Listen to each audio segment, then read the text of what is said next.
Heureux de vous accueillir pour cette mini formation en 2 soirées. J'espère que vous m'entendez bien. Vous pouvez lever le pouce, là, juste 2, 3 personnes. Ouais, c'est bon, ça marche. Donc, sur le thème l'éco-anxiété, un défi pour l'Église.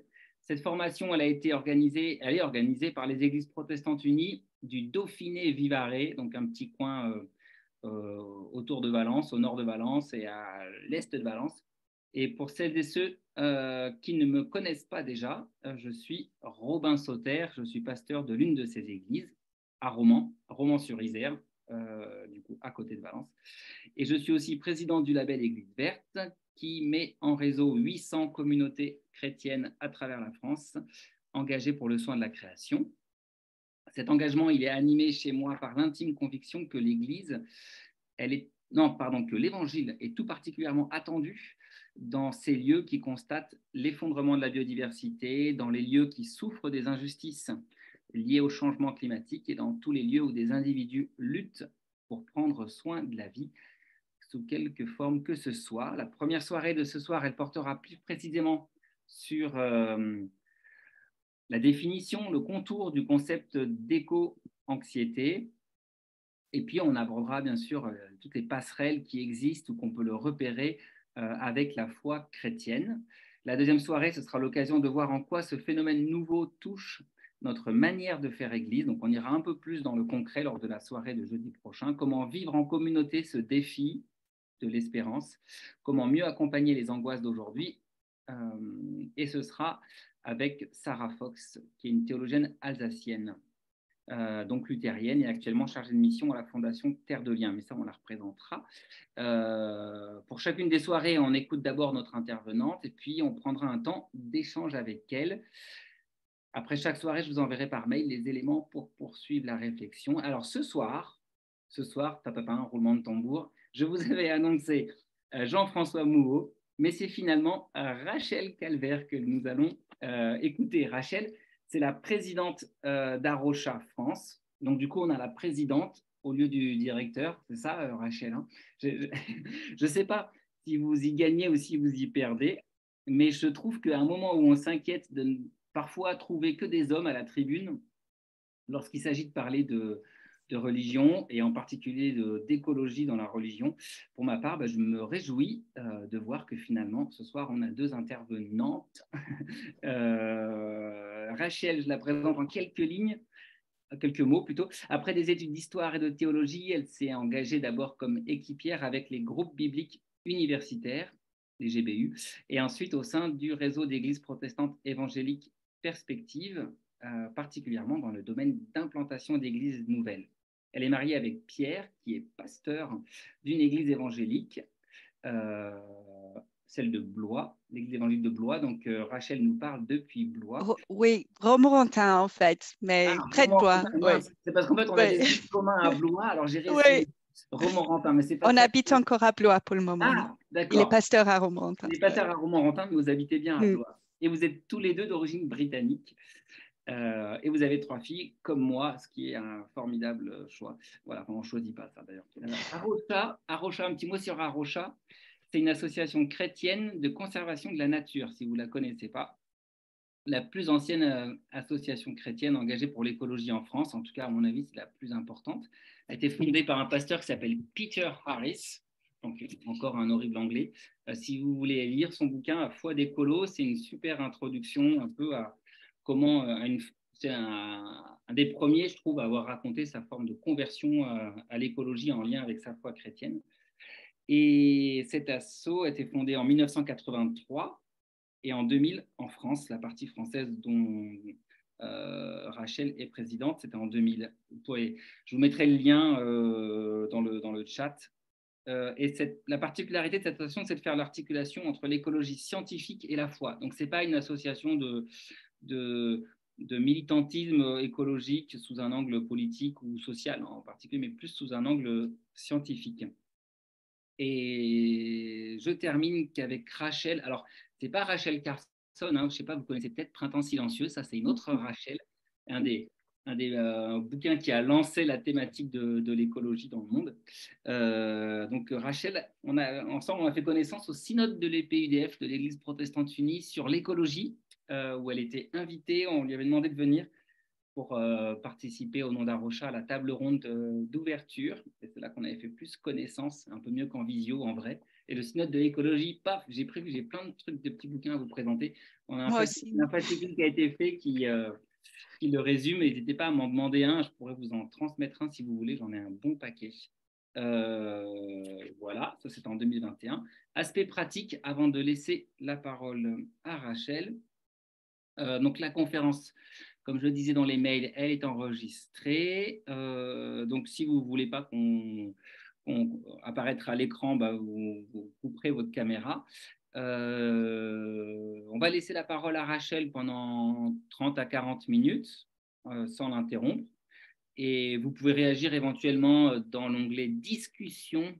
Alors, vous le trouvez dans la liste de petites pastilles en bas. Soit il faut cliquer sur plus, discuter, pour trouver la petite fenêtre discuter. Normalement, vous ne devriez pas avoir trop de soucis. Vous pouvez réagir du coup au fil de l'eau si vous souhaitez dans cette fenêtre-là et poser aussi des questions auxquelles Rachel pourra répondre plus tard. On pourra partager les uns les autres dans la deuxième partie. Et puis après, on a donc la deuxième partie sera le temps d'échange. Et dans tous les cas, on finit à 21h15 parce que le format vidéo, c'est bien, mais il ne faut pas trop abuser des écrans. Voilà, Rachel, à toi la parole.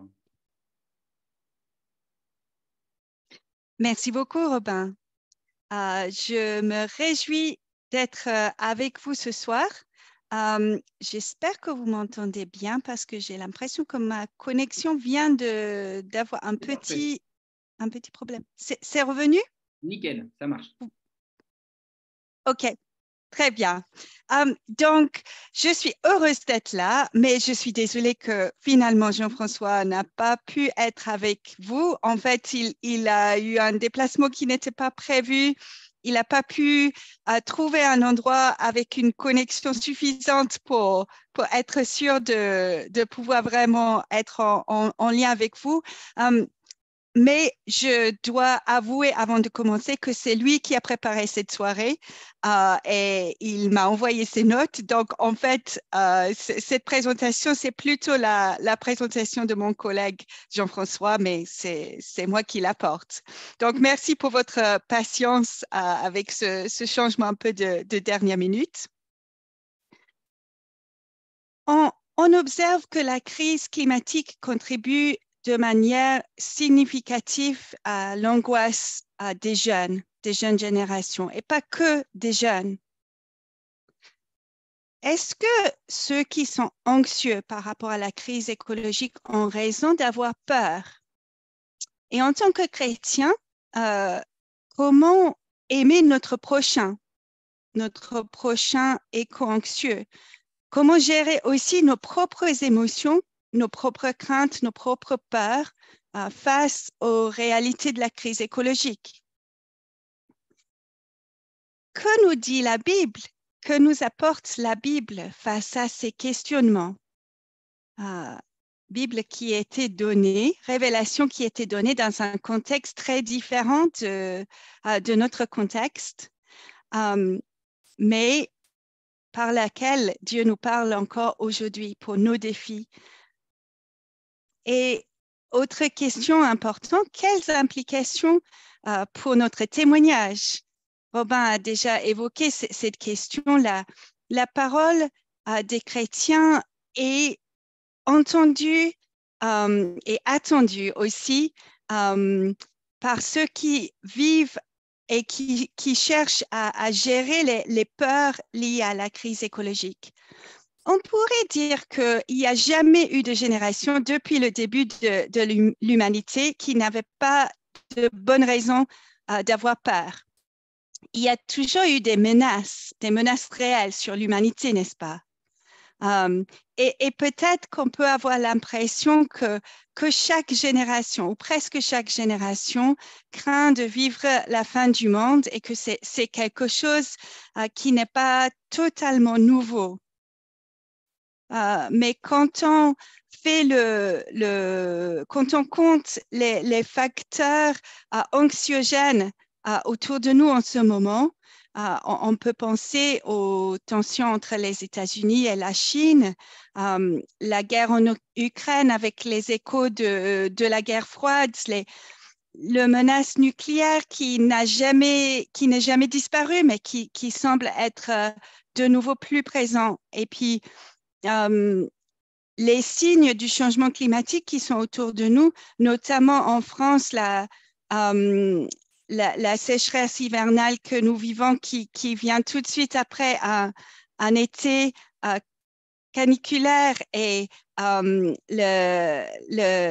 cette combinaison de circonstances qui font quand même ceux qui ne s'intéressaient pas beaucoup aux questions de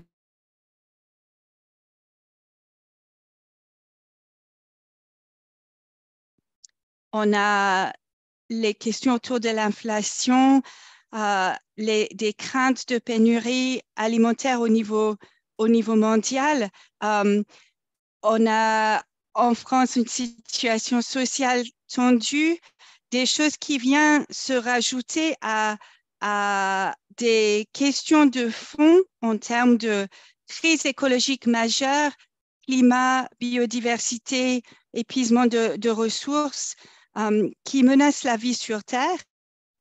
Et tout cela contribue dans notre société à un sentiment de peur diffuse, un sentiment un petit peu de fin de monde, fin d'un monde qui est présent et qui est particulièrement prégnant pour les jeunes. Robin avait dit au début que j'ai 3 filles qui sont ados. Donc, c'est intéressant de voir comment leurs amis, comment elles et leurs amis, leur génération doivent apprendre à vivre avec ces réalités-là. Quand on parle de éco-anxiété, de quoi parle-t-on? On a ce terme qui n'est pas difficile à comprendre parce que c'est simplement la juxtaposition du mot écologie et d'anxiété. Il y a aussi le mot qu'on peut entendre dans les médias un peu moins souvent que éco-anxiété, la solastalgie, un mot qui était d'abord utilisé par un philosophe de l'environnement en Australie qui s'appelle Glenn Albrecht et qui parle pas tellement de l'anxiété, mais d'un sentiment de tristesse et de nostalgie par rapport au changement irréversible que l'humanité est en train de vivre. Le sentiment que nos enfants ne connaîtront pas, par exemple, les espèces d'oiseaux dans nos campagnes ou l'abondance des papillons que nous avons connus vont pas pouvoir profiter de beaucoup de lieux et d'expériences qui étaient normales pour nous. Et cela crée un sentiment de perte. J'étais très touchée par le témoignage d'un de mes collègues à Rocha qui vit en Australie et qui a parlé de la rivière où il nageait quand il était petit et un endroit avec beaucoup de richesse en termes d'écosystèmes, de vie.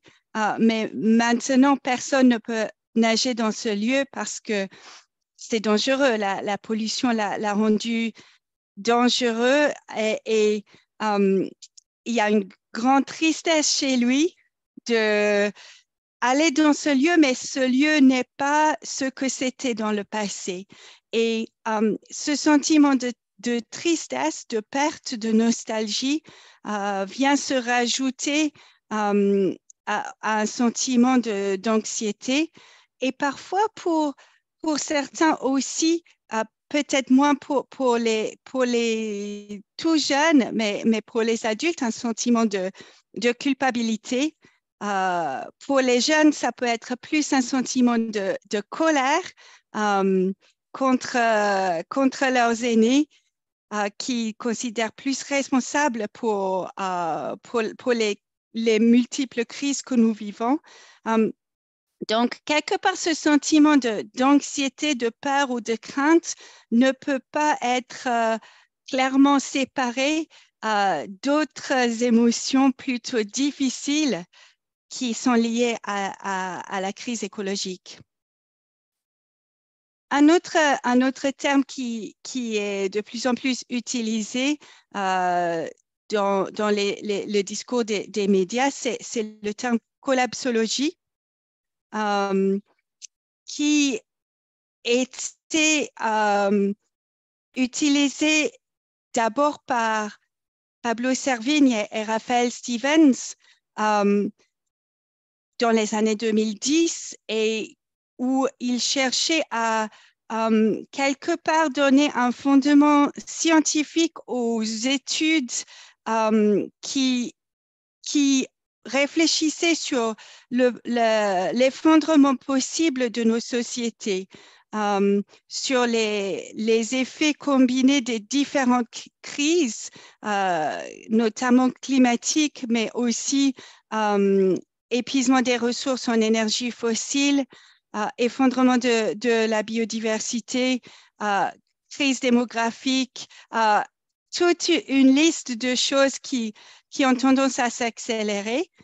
Ce terme de collapsologie, certains le trouvent utile, d'autres considèrent que Stevens et Servigne ont souhaité donner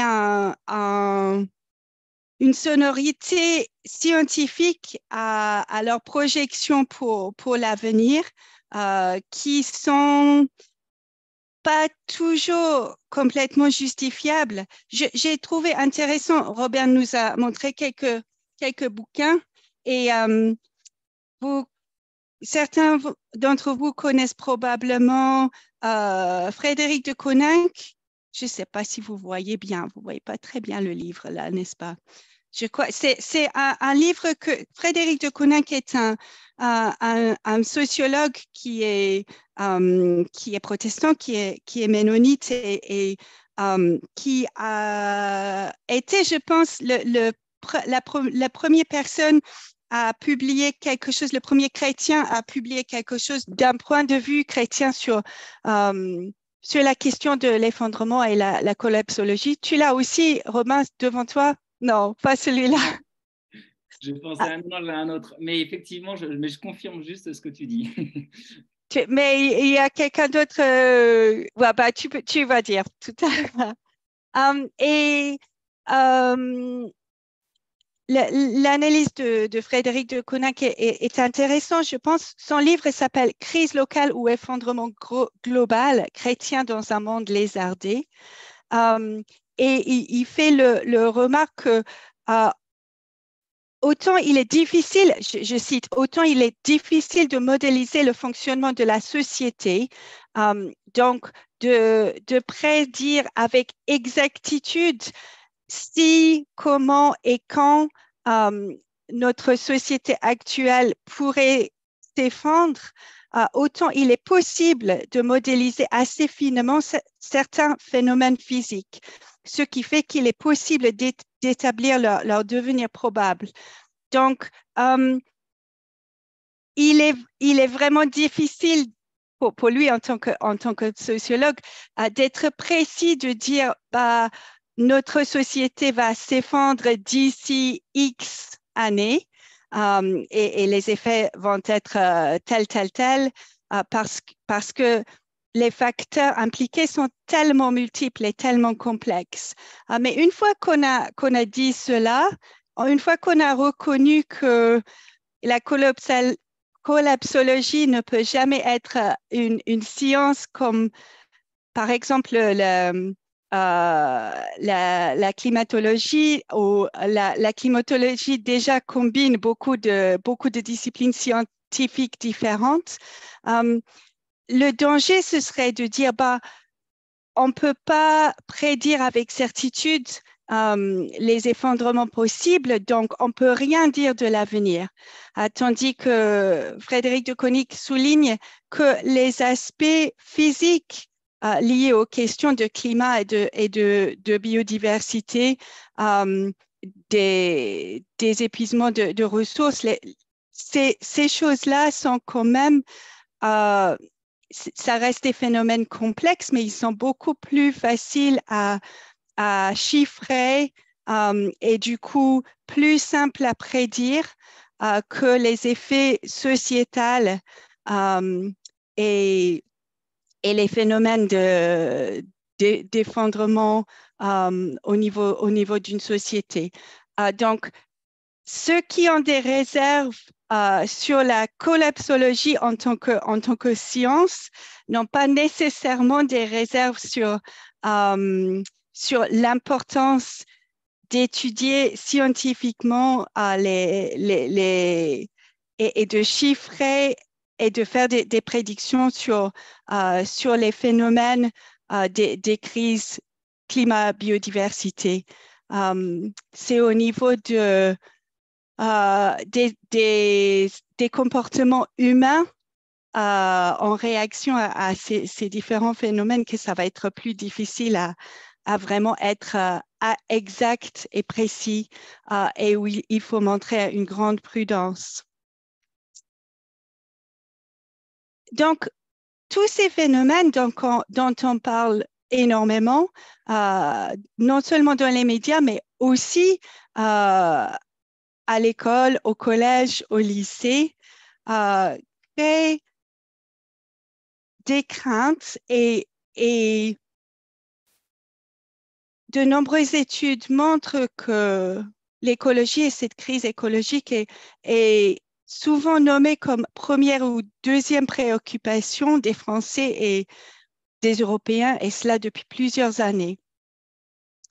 En 2021, par exemple, une étude qui prenait des jeunes à la fois dans les pays du Nord et les pays du Sud, c'était The Lancet Planetary Health en septembre 2021.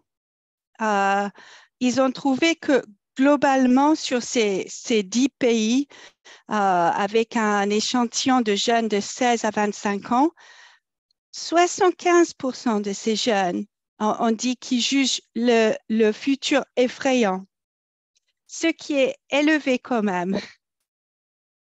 Quand on réfléchit, on essaie de se mettre dans la peau d'un jeune de, allez, 16 ans. Mon aînée va avoir 16 ans samedi, donc je pense à elle. De dire que 3 sur 4 des jeunes de son âge, quand tu leur poses la question, comment vois-tu l'avenir? Au lieu de voir d'abord l'avenir comme des possibilités, l'aventure, l'espoir, les défis, 75% jugent l'avenir effrayant. Et dans ce même sondage, seuls 12% des personnes interrogées disaient qu'ils n'étaient pas très inquiets, ou pas du tout inquiets par rapport au changement climatique et la dégradation de l'environnement. Donc, seulement à peu près 1 sur 10 n'était pas inquiet.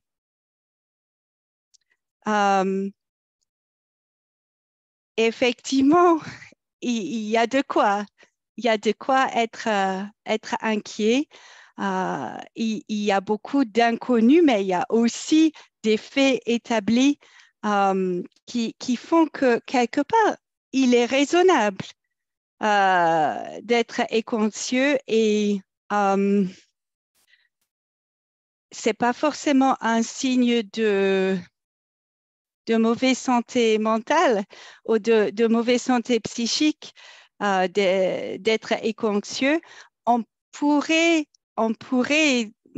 suggérer que c'est peut-être plus un signe de mauvaise santé mentale de ne pas être, d'être pas du tout inquiet parce que ça pourrait indiquer que la personne fait l'autruche et veut pas voir la réalité des menaces. Bon, je vous suggère ça. On va sans doute avoir l'opportunité d'en discuter tout à l'heure.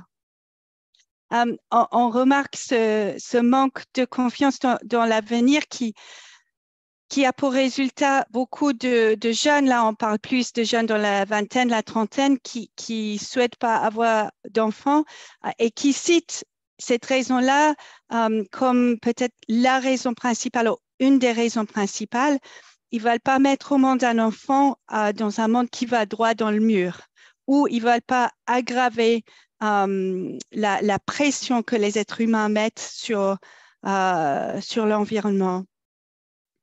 Et je pense que vous avez des paroisses qui sont plutôt très engagées sur ces enjeux-là, mais c'est pas le cas partout dans le monde chrétien, malheureusement, et on voit des jeunes aussi qui quittent leurs églises, les églises où ils ont grandi, parce qu'ils ont l'impression que les chrétiens s'en fichent de ce qui se passe et qu'il y a beaucoup de chrétiens qui font l'autruche, qui refusent de voir et qui refusent de prendre leurs responsabilités face à ces différents défis, qui a parfois une absence de prise en compte.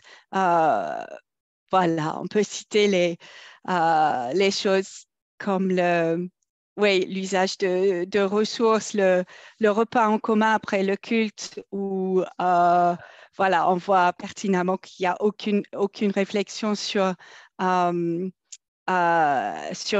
une alimentation respectueuse de l'environnement. On a les assiettes jetables, etc. Mais je pense que ce n'est pas le cas chez vous, n'est-ce pas, Robin? Depuis longtemps. Mais il y a néanmoins, ça reste présent dans beaucoup de secteurs de l'Église,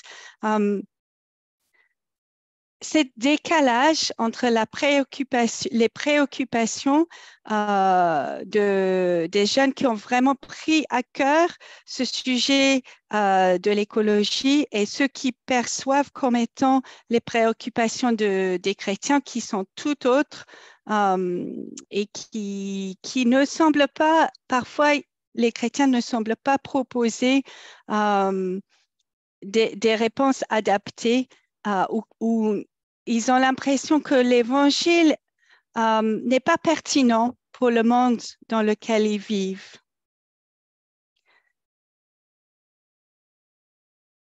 Donc,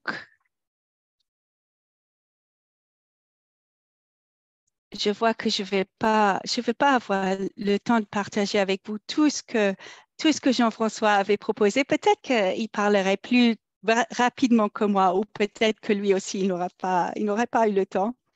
On peut prendre un bon quart d'heure encore sans problème, même un peu plus au pire. OK, merci Robin.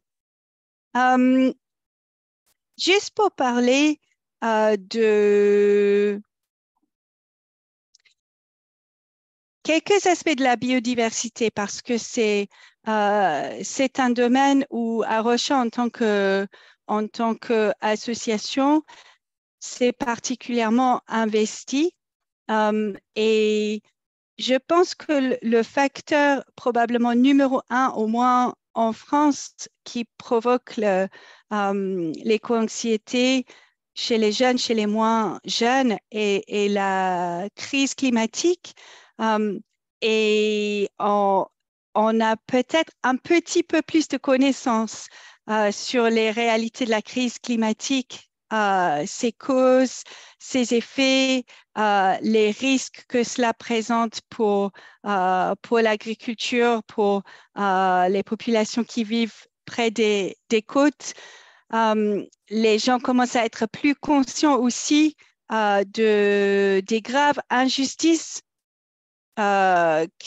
provoquées par la crise climatique qui touchent en premier lieu les plus pauvres, que ce soit dans les pays du Sud ou que ce soit en France.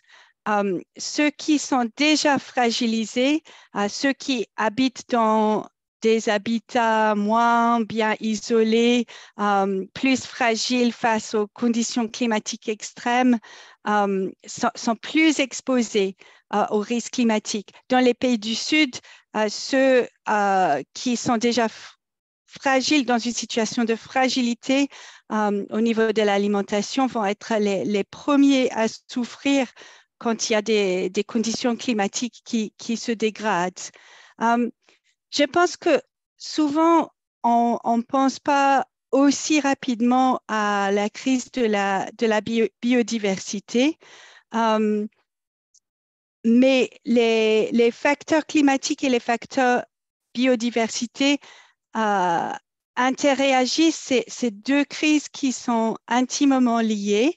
La crise climatique a des effets néfastes, bien sûr, directement sur les êtres humains, mais a aussi des effets néfastes sur le reste du vivant. Et ce déclin de la biodiversité a un grand impact sur les populations également.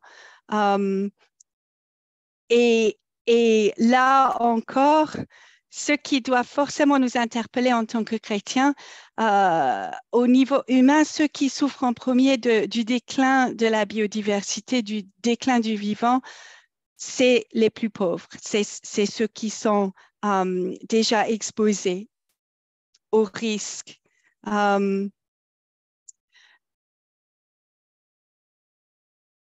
On peut parler du déclin du nombre d'espèces, donc le déclin dans le nombre d'espèces, mais il ne faut pas oublier en même temps le déclin dans l'abondance des espèces. Par exemple, le fait qu'au niveau mondial, selon le WWF, on a vu un déclin de 70% des vertèbres en moins de 50 ans.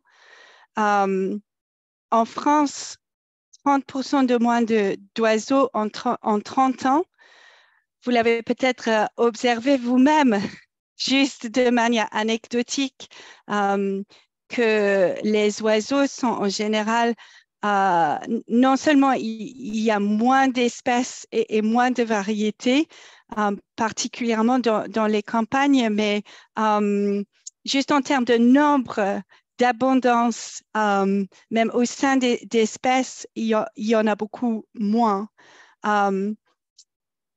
80% d'insectes de moins en 25 ans, avec ce résultat qu'on n'a plus besoin de nettoyer son pare-brise quand on fait un trajet. Au début, on est peut-être content de devoir moins le laver. Après, quand on réfléchit, où sont tous ces insectes? Que vont faire les oiseaux qui les mangent? Pourquoi ces insectes sont-ils plus là?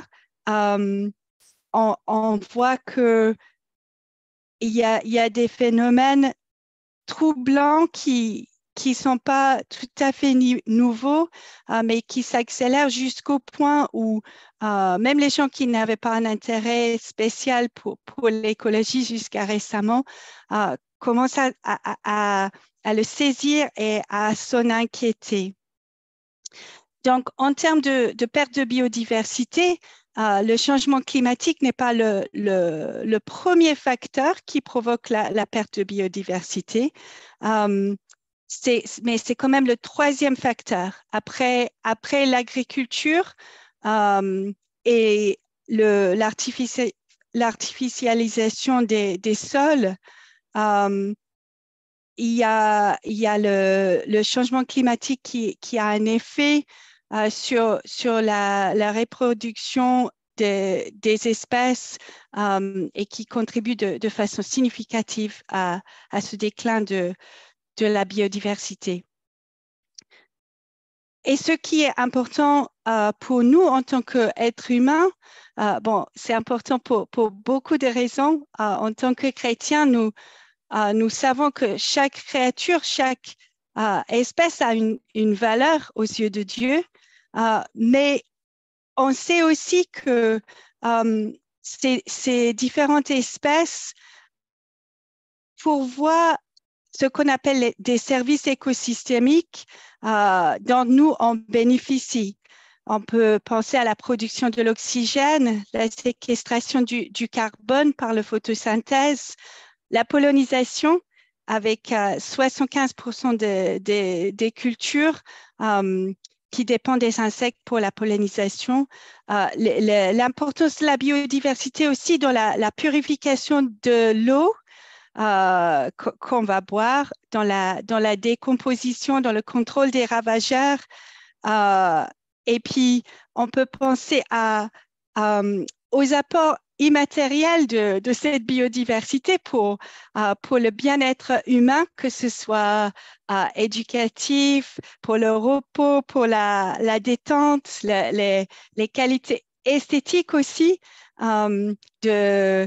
le fait de vivre dans un environnement où il y a des écosystèmes en bonne santé et de la biodiversité. C'est bon aussi pour la santé mentale, pour l'équilibre des personnes.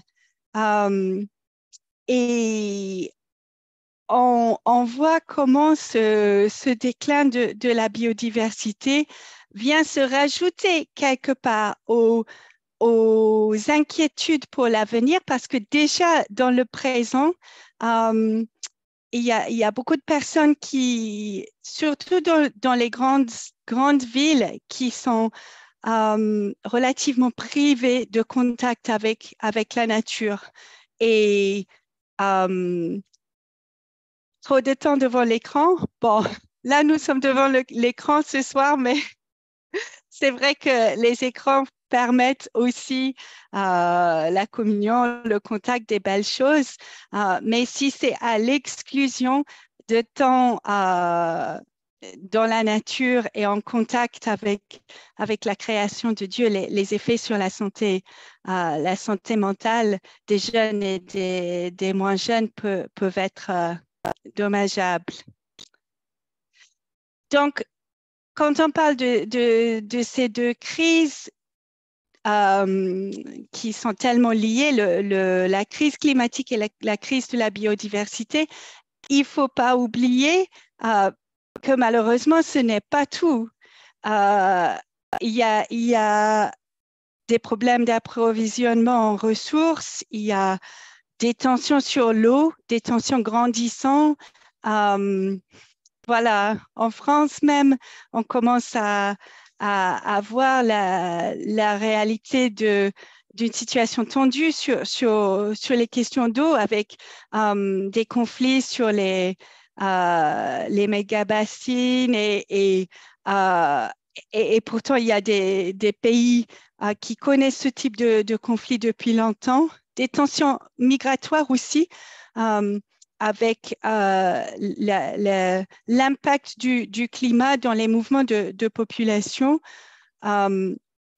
des tensions politiques, parce que c'est plus difficile pour les gouvernements de gérer la pénurie, la sobriété, que de gérer une période d'abondance. Quand je dis c'est plus facile, je ne dis pas que c'est plus facile de le gérer avec sagesse, mais quelque part, quand on est dans une période où les ressources manquent, forcément les tensions entre les pays et entre les populations vont aller en grandissant. Alors, tout le monde en dehors de l'Église est bien sûr pas forcément pessimiste, pas forcément éco-anxieux. Et certains vont dire, c'est pas très grave, on va trouver des solutions techniques à tous ces problèmes. La science est là. La science va nous sauver quelque part. Et l'être humain a une inventivité presque sans limite. Donc, au lieu de s'inquiéter, on va se mettre à fond pour faire plus de recherches, pour investir dans des programmes d'énergie renouvelable, de technologies alternatives. Et comme ça, on va s'en sortir. D'autres vont dire OK, bon, la technologie, ça peut aider, mais ça ne va pas nous sauver. Ce qu'on va faire, c'est on va vraiment euh, chercher un changement de société. On va, on va révolutionner les choses au niveau politique. Euh, les problèmes écologiques sont très liés aux problèmes d'inégalité et d'injustice. Donc, si seulement nous pouvons avoir un modèle politique plus équitable, plus juste, donner plus de place aux vivants en général, mais aussi donner plus de place aux êtres humains qui ont été brimés, qu'on n'a pas écoutés. Euh, Différentes minorités et ceux qui par le passé ont été opprimés par les plus puissants. Si seulement on peut révolutionner notre société, ça ira. On va trouver des solutions pour cette crise écologique. Et bien sûr, ces deux pistes-là, la piste technologique et la piste politique quelque part, il y a des choses intéressantes, des choses qui méritent d'être explorées. On a besoin de gens qui travaillent sur ces deux pistes-là. Et je pense qu'en tant que chrétiens, on a besoin de chrétiens qui s'investissent dans la recherche scientifique pour trouver des solutions à certains problèmes. On a besoin aussi de chrétiens qui s'engagent en politique pour chercher à améliorer notre système politique. Mais je pense que ni l'un ni l'autre de ces deux solutions va nous sauver, va nous sortir du pétrin où nous nous trouvons. En tout cas, ni l'un ni l'autre est une solution simple, toute faite, adéquate face à l'ampleur des problèmes qui créent l'éco-anxiété dans les cœurs des gens. On est dans une situation où il y a quelque part une tempête parfaite, a perfect storm, où plusieurs crises graves surviennent en même temps. Un effondrement total de notre société n'est pas inéluctable. Néanmoins, le moins qu'on puisse dire, c'est qu'il y a des risques très importants de fortes turbulences devant nous en tant que société. Donc, en tant que chrétien, comment réagir?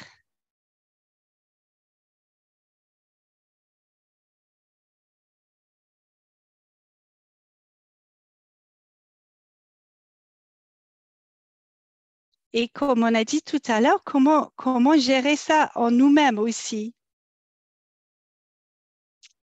Une chose que je pense est importante, c'est peut-être pas une tentation pour tous, mais c'est vraiment de prendre au sérieux ces craintes.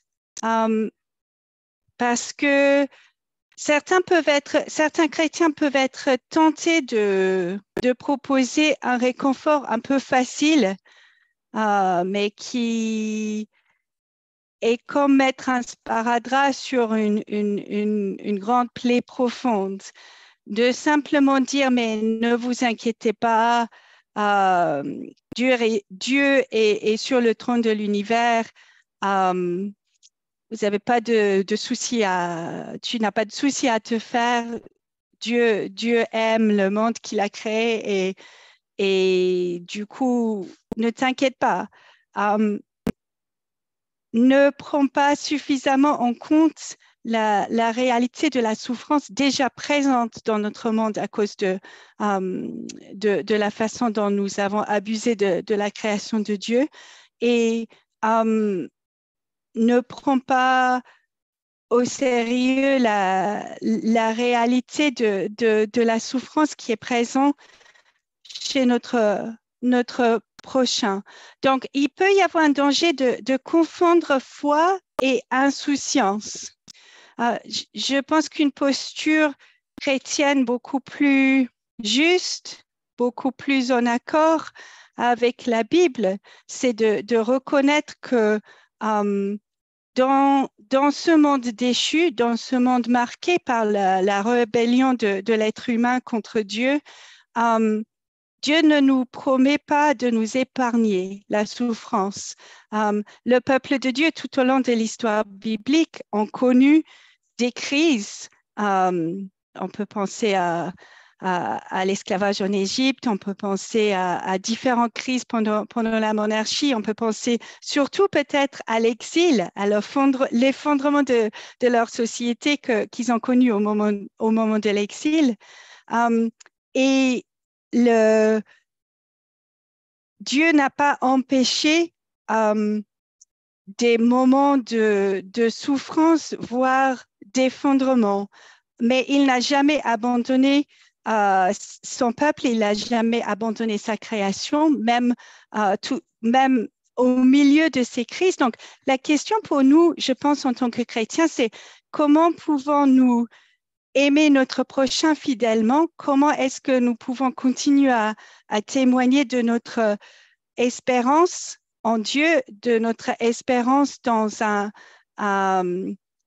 les promesses que un jour Dieu va renouveler toutes choses et qu'entre-temps, il est présent avec son peuple et il veut faire de son peuple une bénédiction pour ceux qui les entourent.